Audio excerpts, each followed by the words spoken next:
ఇక డీటెయిల్స్ చూస్తే మెడికల్ కాలేజీలను ప్రైవేటీకరణ చేయాలన్న ప్రభుత్వ నిర్ణయాన్ని తీవ్రంగా ఖండిస్తున్నామని మాజీ మంత్రి వైసీపీ నేత గుడివాడ అమర్నాథ్ అన్నారు. ప్రతి ఇంటి నుంచి ఒక డాక్టర్ను తయారు చేయాలనే ఆశయంతో జిల్లాల పునర్విభజన తర్వాత జిల్లాకు ఒక మెడికల్ కాలేజీ ఉండేలా 11 మెడికల్ కాలేజీలను వైఎస్ జగన్ తీసుకొచ్చారన్నారు.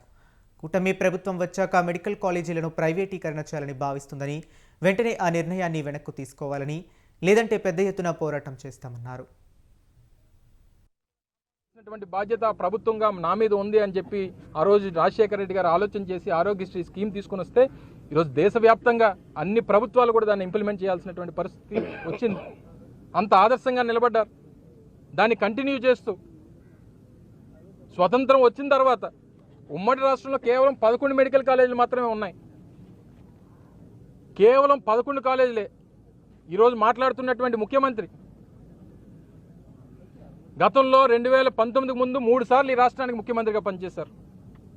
14 సంవత్సరాలు, అటు 9 సంవత్సరాలు ఉమ్మడి రాష్ట్రంలో, రాష్ట్ర విభజన జరిగిన తర్వాత 5 సంవత్సరాలు, 14 సంవత్సరాలు ఈ రాష్ట్రంలో ముఖ్యమంత్రిగా పనిచేసినప్పుడు ఎందుకు రాలేదు మీకు ఈ ఆలోచన? ఎందుకు ఒక ప్రభుత్వ మెడికల్ కాలేజ్ స్థాపించాలనేటువంటి ఆలోచన ఎందుకు రాలేదు? పేదవాడికి వైద్య విద్యని అందుబాటులో తీసుకురావాలనేటువంటి ఆలోచన ఎందుకు రాలేదు? ఈరోజు పిల్లలు ఎక్కడికెక్కడికో రష్యా వెళ్తూ ఉన్నారు, జార్జియా వెళ్తూ ఉన్నారు, ఫిలిప్పీన్స్ వెళ్తూ ఉన్నారు, చైనా వెళ్తూ ఉన్నారు. ఓ పేదవాడి ఇంట్లో ఒక వైద్య విద్య చదవాలనంటే ఇన్ని ఇబ్బందులు పడతా ఉన్నారు. ఇక్కడ ఏదైనా ఒక ప్రైవేట్ కాలేజీలో చదవాలంటే 1,50,00,000 రూపాయలు వెచ్చిస్తే తప్ప వైద్య విద్య అందుబాటులోకి రానటువంటి పరిస్థితులు ఈరోజు రాష్ట్రంలో ఉంటే, అటువంటి ఈ రాష్ట్రంలో 17 మెడికల్ కాలేజీలని ప్రభుత్వ పరంగా తీసుకుని వస్తే వారికి అందుబాటులోకి వస్తాయి. మరో 4,500 సీట్లు పెరుగుతాయి అనేటువంటి ఉద్దేశంతో జగన్మోహన్ రెడ్డి గారు నిర్ణయం తీసుకున్నారు. ఈరోజు వాడిని కొనసాగించాల్సింది, దానికి కావాల్సినటువంటి ఫండింగ్ కూడా అటు నాబార్డుతో కానీ లేకపోతే ఇతర స్కీమ్స్ ద్వారా ఫండింగ్స్ తీసుకొని వచ్చి ఇప్పుడున్నటువంటి ప్రభుత్వం మీద ఆ బడ్డెన్ కూడా లేదు. అవసరమైతే వారితో పాటు మాట్లాడుకొని ఉన్నటువంటి దాన్ని కొనసాగిస్తే సరిపోయేటువంటి పరిస్థితులు ఉన్నటువంటి ప్రభుత్వానికి ప్రైవేట్ వారంటే మొగ్గు, కార్పొరేట్ వారంటే మొగ్గు, క్యాపిటలిస్టులు అంటే మొగ్గు, ఇవన్నీ చేసి ఈరోజు దారాదత్తం చేసేటువంటి ప్రయత్నం చేస్తూ ఉన్నారు. ఈరోజు నర్సీపట్నం మెడికల్ ఆ రోజు 30 డిసెంబర్ 2022ని ఇదే వేదిక మీద ముఖ్యమంత్రిగా జగన్మోహన్ రెడ్డి గారు నర్సీపట్నం విచ్చేసి ఈ ప్రాంత ప్రజలు ఎన్నో సంవత్సరాలుగా కళ్ళగంటున్నటువంటి ఈ ప్రాంతంలో ఒక సూపర్ స్పెషాలిటీ హాస్పిటల్ని, మెడికల్ కాలేజీని తీసుకుని వస్తే ఈ ప్రాంతం తాలూకా భౌగోళిక పరిస్థితులు ఆర్థికపరమైనటువంటి పరిస్థితులు మారుతాయి, ఈ ప్రాంతానికి కూడా ఉన్నతమైనటువంటి పేరు తీసుకురావాలనేటువంటి ఉద్దేశంతో ఈ కార్యక్రమాన్ని చేస్తే ఈరోజు 3 అంతస్తులు నిర్మాణం పూర్తయింది కాలేజీకి, 2 అంతస్తులు హాస్పిటల్ పూర్తయింది, హాస్టల్ బ్లాక్స్ ఫౌండేషన్స్ కానీ నిర్మాణంలో కానీ ఉన్నాయి. దీన్ని పూర్తి చేయడానికి మీకు ఉన్నటువంటి బాధ ఏంటి? ఎవరికి ఇచ్చేయడానికి మీరు ఈరోజు తాపత్రయపడతా ఉన్నారు? ఎందుకు పేదవాడు అంటే మీకు అసలు ఎందుకు అంత చిరాకు మీకు చంద్రబాబు నాయుడు గారు? పేదవాడి ఇంట్లో వైద్య విద్య అభ్యసించడం మీకు ఇష్టం లేదా? ఉన్నవాడిని ఇంకా డబ్బున్నవాడిని చేయాలనేటువంటి తాపత్రయమా? మళ్ళీ నిన్న అనంతపూర్లో మాట్లాడుతూ ఉన్నారు ముఖ్యమంత్రి గారు. నేను సీఎం అంటే కామన్ మ్యాన్ అంటున్నాడు. కామన్ మ్యాన్ చేసేటువంటి పనులా ఇవి? కామన్ మ్యాన్కి వచ్చినటువంటి ఆలోచనలా ఇవి? మీ ఉద్దేశంలో సీఎం అంటే కామన్ మ్యాన్ కాదు, మీ ఉద్దేశంలో సీఎం అని అంటే క్యాపిటలిస్ట్ మ్యాన్ లేదా కార్పొరేట్ మ్యాన్. మీకు అదైతేనే కరెక్ట్. మీరు కార్పొరేట్ వాళ్ళకే వత్తాసు పలుకుతారు, క్యాపిటలిస్టులకే వత్తాసు పలుకుతారు, ఉన్నవాడికే వత్తాసు పలుకుతారు. చెప్పండి, మీ 15 సంవత్సరాలు ముఖ్యమంత్రిగా మీ చరిత్రలో పేదవాడి కోసం నేను నా పేరు చెప్తే గుర్తొచ్చేటువంటి ఇది పథకం అని చెప్పి ఒకటి చెప్పండి. ఒక ఆరోగ్యశ్రీ లాంటిదో, ఒక ఫీజు రీయింబర్స్మెంట్ లాంటిదో, లేకపోతే ఇటువంటి మెడికల్ కాలేజీలో మేము నిర్మించినటువంటి పోర్టులో నిన్న మా మాజీ ముఖ్యమంత్రి గారు, మా పార్టీ అధ్యక్షుల వారు కూడా చెప్పడం జరిగింది. మేము చేసుకున్నటువంటి దానికి ప్రచారం చేసుకోలేకపోయాం, చెప్పుకోలేకపోయాం, అందులో మేము వెనకబడ్డాం అనేటువంటి మాట ఆ రోజు నిన్న నేరుగా జగన్మోహన్ రెడ్డి గారే చెప్పడం జరిగింది. ఇదే అమరావతి 2014లో ఎస్టిమేట్స్ 1,09,000 కోట్ల రూపాయలు ఎస్టిమేట్స్ అమరావతికి. 2019లో దీపేటువంటి సమయానికి తెలుగుదేశం పార్టీ ఎంత పనులు పూర్తి చేసింది? 4%. అంటే 4,900 5,000 కోట్ల రూపాయలు మాత్రమే ఖర్చు పెట్టారు అమరావతి మీద. ఖర్చు పెట్టి ఈరోజు దాని మీద ఎంతన్నా పెట్టుబడి పెట్టడానికి సిద్ధమైపోయారు. అంటే మీ కార్పొరేట్ యాక్టివిటీ అదంతా. మీ రియల్ ఎస్టేట్ ఏజెన్సీ, మీ రియల్ ఎస్టేట్ కోసం, దానికోసం అక్కడ మీరు డబ్బులు సంపాదించుకోవడం, మీ క్యాపిటలిస్టుల కోసం, మీ కార్పొరేట్ వ్యవహారాల కోసం మీకు అమరావతికి ఎంత డబ్బన్నా ఒక పెడతారు. పేదవాడికి వైద్య విద్యను అందించడానికి, వైద్యాన్ని అందించడానికి ఒక 8,500 కోట్ల రూపాయలు ఖర్చు పెట్టమంటే మీకు మనసు రాదు, మీ దగ్గర డబ్బులు ఉండవు. ఈ 2 సంవత్సరాల్లో, ఈ 15 మాసాల్లో 1,95,000 కోట్ల రూపాయలు అప్పు చేసింది రాష్ట్ర ప్రభుత్వం.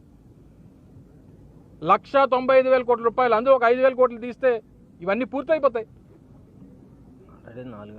ఈరోజు ఇంత పెద్ద ఎత్తున కార్యక్రమం పులివెందులకు సంబంధించి అయితే 2024 మేము ప్రభుత్వం దీపేటువంటి సమయానికే పూర్తయిపోయింది. బిల్డింగ్లు పూర్తయిపోయి పర్మిషన్స్ వచ్చేసాయి. నేషనల్ మెడికల్ కౌన్సిల్ పర్మిషన్స్ ఇచ్చింది. దాంతోపాటు ఒక agency medical assessment and rating board అని చెప్పి MARB అనే ఒక బోర్డు ఉంటుంది. వాళ్ళు ఏంటంటే పర్మిషన్స్ ఇచ్చే ముందు ఆ ప్రాంతానికి వచ్చి, హాస్పిటల్ ప్రెమిసెస్కి వచ్చి లేదా కాలేజ్ ప్రెమిసెస్కి వచ్చి ఎక్విప్మెంట్స్ అన్నీ ఉన్నాయా లేదా, అన్నీ సఫిషియెంట్గా ఉన్నాయా లేదా, కావాల్సినటువంటి ల్యాండ్ ఉందా లేదా, ఇవన్నీ చూసుకొని పర్మిషన్స్ ఇస్తాయి. LOP కూడా ఇచ్చింది, లెటర్ ఆఫ్ పర్మిషన్ కూడా వారు అందించారు. వీళ్ళు ప్రభుత్వంలోకి వచ్చింది ఎంత అన్యాయం అంటే, పులివెందులు మాకు సీట్లు అవసరం లేదు, మా దగ్గర ఎక్విప్మెంట్ లేదు అని చెప్పి లెటర్ రాశారు తిరిగి, విత్డ్రా చేసుకోండి మీరు ఇచ్చినటువంటి పర్మిషన్ అని చెప్పి. ఏమనాలి ఈ ప్రభుత్వాన్ని? మళ్ళీ నిన్న మాట్లాడుతూ మెడికల్ కాలేజ్ నేనే తీసుకొచ్చానని అంటాడు. మెడికల్ కాలేజ్ కట్టడం అని నువ్వే అంటావు, PPPలో ఇచ్చేస్తానని నువ్వే అంటావు. ఒకవేళ ఒకటో రారో ఏదైనా ఓపెనింగ్ దీనికి వస్తే అది ప్రారంభించి ఇదంతా నా దయ వల్లే అంటే, మీకు మొదటి నుంచి అలవాటు ఏంటంటే ఎవడికో పుట్టిన బిడ్డకి మీరు పేరు పెట్టుకునే అలవాటు. మీకు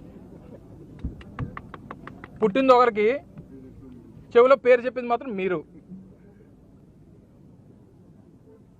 మరి మీకు ఆ రోజు కేవలం అమరావతితో పాటు విశాఖపట్నం లాంటి ప్రాంతం లేదా కర్నూలు లాంటి వెనుకబడినటువంటి ప్రాంతం ఇవి కూడా అభివృద్ధి చెందాలని చెప్పి జగన్మోహన్ రెడ్డి గారు ఆలోచన చేస్తే అమరావతిని తీసేశారు. అమరావతి రాజధాని పోయింది, జగన్మోహన్ రెడ్డి గారు సైకో అనేటువంటి మాటలు మాట్లాడారు. మరి దీన్ని ఏమనాలి? దీనికి ఏమైనా పేరు పెట్టగలమా? ఈరోజు జరుగుతున్నటువంటి, మీరు తీసుకున్నటువంటి నిర్ణయాలకి మీకు ఏం పేరు పెట్టాలి? అంతకంటే పెద్ద పేరు ఏదైనా ఉందేమో అని చెప్పి చూసాం, దొరకట్లేదు. నీ పేరే చెప్తుంది. సైకో కంటే పెద్దది ఏముందని అంటే చంద్రబాబు అనే చూపిస్తుంది. అంటే ఇలాంటి కొడుకు గురించి ఇంక చెప్పాల్సినటువంటి పని లేదు. ఆ నార్త్ కొరియాలో కిమ్ ఉంటాడు, ఈయన ఆంధ్ర కిమ్. ఈయన నియంత్రణతో పరిపాలన. నాయకులు కనిపిస్తే, వైఎస్ఆర్ కాంగ్రెస్ పార్టీ నాయకులు కనిపిస్తేనో లేదా ఎవరైనా మాట్లాడితేనో వాళ్ళ మీద ఏ రకంగా కేసులు పెట్టాలి, ఏ రకంగా వారి మీద కక్ష సాధింపు చర్యలు చేయాలనేటువంటిది వారి తాపత్రయం. ఆయన అంతా ఆ రాజ్యాంగం చూస్తాడు. ఎవరికి ఏది కట్టబెట్టాలో 99 పైసలు భూమి ఇచ్చేస్తారు. ఈరోజు మెడికల్ కాలేజీలు, ఈ సూపర్ స్పెషాలిటీ హాస్పిటల్ ప్రైవేట్ వాళ్ళకి ఇచ్చేస్తారు. RTC లాంటి భూములు తీసుకొని వచ్చి లూలు లాంటి గ్రూపులకి ఇచ్చేస్తారు. రియల్ ఎస్టేట్ సంస్థలకేమో 10 కోట్లు 20 కోట్లు ఉన్నటువంటి భూములు 50 లక్షలకి ఇచ్చేస్తారు. ఏం మీ అబ్బాయి జాగిరా ఏమన్నా? మీ రాష్ట్ర ప్రభుత్వం అంటే ఈ రాష్ట్రంలో పరిపాలన చేసేటువంటి ముఖ్యమంత్రి దగ్గర నుంచి కింద స్థాయి ప్రజాప్రతినిధి వరకు ఈ రాష్ట్రంలో ఉన్నటువంటి ప్రభుత్వ ఆస్తులకి, ప్రజల ఆస్తులకి మీరు కస్టోడియన్స్ మాత్రమే తప్ప మీకు ఎవరికి కూడా ఏ GPR రాసిచ్చేలేదు. మీకు నచ్చినట్టు అమ్మేసుకోవడానికి, మీకు కావాల్సినటువంటి వారికి కట్టబెట్టడానికి ప్రభుత్వాన్ని ప్రజలు మీకు ఇచ్చినటువంటిది రియల్ ఎస్టేట్ వ్యాపారం చేసుకోవడానికి కాదు, మీరు స్కాములు చేయడానికి కాదు, పేదవాడు పొట్టకొట్టడానికి కాదు. ఇన్ని కార్యక్రమాలు చేసి ఇంకా నేను సూపర్ హిట్. ఏం సూపర్ హిట్? దేనికి సూపర్ హిట్? హిట్ సినిమా ఎలాగైనా ఉంటుంది? ఇంత అన్యాయమైనటువంటి పరిపాలన, ఎంత అరాచకం, పేదవాడికి ఈ రాష్ట్రంలో చోటు లేదు అనేటువంటి విధంగా వీరు చేస్తున్నటువంటి పరిపాలన చెప్పండి, ఇచ్చినటువంటి ఆ 2-3 స్కీమ్స్లో కూడా ఏదన్నా ఆయన సొంతం ఉందా? మళ్ళీ రేపు దసరాకు ఆటో వాళ్ళకి ఇస్తానంటున్నాడు. అది ఎవరి స్కీమ్? అది వాహనమిత్ర. ఇప్పుడు ఇస్తున్నాడు తల్లికి వందనం అని పేరు పెట్టాడు. అమ్మఒడి ఎవరి స్కీమ్ అది? అంటే జగన్మోహన్ రెడ్డి గారు తీసుకున్నటువంటి నిర్ణయాల్ని, లేదా మొన్న రైతులకి 7,000 ఇచ్చానంటున్నాడు. 5,000 ఈయన ఇచ్చింది. 20,000 హామీ గత సంవత్సరం లేదు. 2024 25 రూపాయి ఇవ్వాల. 2025కి 26కి అదొక 20,000 బాకీ. ఇంకా ఈ సంవత్సరంలో ఇంకో 15,000 బాకీ, ఇంకా 35,000 బాకీ ఉన్నాడు రైతులకి యూరియా దొరకదు. దానికి సమాధానం చెప్పడు. నిత్యం జగన్మోహన్ రెడ్డి గారి మీద పడేయడం, ఆయన్ని క్యారెక్టర్ అసాసినేట్ చేయడం. సో ఇంత అన్యాయం జగన్మోహన్ రెడ్డి గారు చాలా క్లియర్గా, కేటగారికల్గా, చాలా క్లియర్గా చెప్పారు. మీరు ఏ నిర్ణయం తీసుకున్నా మళ్ళీ 2.5-3 సంవత్సరాల్లో వచ్చేటువంటి మా ప్రభుత్వం, మళ్ళీ జగన్మోహన్ రెడ్డి గారు ముఖ్యమంత్రి అయిన తర్వాత ఎవరు ఏ ప్రైవేట్ వాడు తీసుకున్నా అది క్యాన్సిల్ చేస్తాం, రద్దు చేస్తాం. ఇది కేవలం ప్రభుత్వ ఆధీనంలోనే, పేదవాడికి అందుబాటులోనే, పేద కుటుంబాలకు అందుబాటులోనే ఈ కాలేజీలు నడిపించేటువంటి కార్యక్రమాన్ని చేస్తాం. ఒక్క కాలేజ్ మాత్రమే కాదు, 500 కోట్ల రూపాయల్లో major share medical hospital, super speciality hospital. ఈరోజు నర్సీపట్నం, లేక పాయకరావుపేట, లేకపోతే పాడేరు, చింతపల్లిలో, లేకపోతే పక్కన ఉన్నటువంటి యలమంచిలో, చోడవరం, ఈ ప్రాంతాల నుంచి ఎవరికైనా కష్టం వస్తే విశాఖపట్నం వెళ్లాల్సినటువంటి పరిస్థితి ఉంది. 3 గంటల సమయం పడుతుంది.